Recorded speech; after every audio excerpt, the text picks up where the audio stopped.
కడప ప్రచార సభలో షర్మిల కాంగ్రెస్లపై మండిపడ్డారు సీఎం జగన్. వైఎస్ను అవమానించి తనను 16 నెలలు జైల్లో పెట్టించిన కాంగ్రెస్ ఇప్పుడు ఎన్నికల వేళ చంద్రబాబును గెలిపించేందుకు వస్తోందని ఆరోపించారు.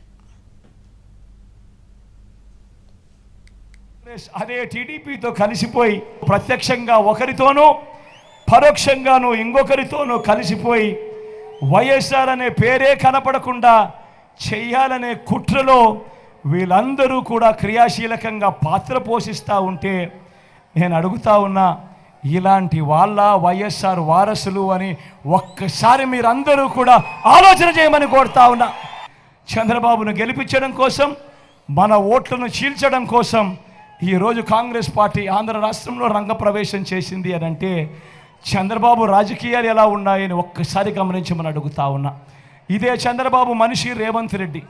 ఒకవైపున పట్టపగలు బీజేపీతో కాపురం చేస్తాడు, రాత్రిపూట కాంగ్రెస్తో కాపురం చేస్తాడు ఈ పెద్ద మనిషి చంద్రబాబు. నాన్నగారు ఎవరితో అయితే విభేదించాడో, నాన్నగారు ఎవరితో అయితే యుద్ధం చేశాడో వైఎస్ఆర్ వారసులను చెప్పుకుంటున్న వాళ్ళు అదే చంద్రబాబుతోనూ ఈరోజు చెత్తా పట్టాలు వేసుకొని ఈరోజు వాళ్ళను గెలిపించడం కోసం మన ఓట్లను విడగొట్టాలని చెప్పి ప్రయత్నం చేస్తూ ఉన్నారంటే, వైఎస్ఆర్ గారి మరణం తర్వాత ఆయన పేరును, ఆయన రెప్యుటేషన్ను సమాధి చేయాలని చూసిన పార్టీ, ఆయన పేరును ఛార్జ్షీట్లో పెట్టిన పార్టీ, ఆయన కొడుకును అన్యాయంగా 16 నెలలు జైల్లో పెట్టారు. నేను అడుగుతా ఉన్నా, నా 16 నెలలు నాకు ఎవరిస్తారు అని అడుగుతా ఉన్నా. ఇంత అన్యాయంగా జైల్లో పెట్టిన పార్టీ ఇప్పుడు రాజకీయ స్వార్థం కోసం మరింత బరి తెగించి ఆ ఛార్జ్షీట్లో వైఎస్ఆర్ గారి పేరునట, నాన్నగారి పేరునట మనంతట మనమే పెట్టించామంట ఛార్జ్షీట్లో. అసలు ఈ పార్టీకి మానవతా విలువలు ఉన్నాయా అని, అసలు ఈ పార్టీకి కృతజ్ఞత అనే పదానికి అర్థం తెలుసా అని ఒక్కసారి ఆలోచన చేయమని కోరుతా ఉన్నా.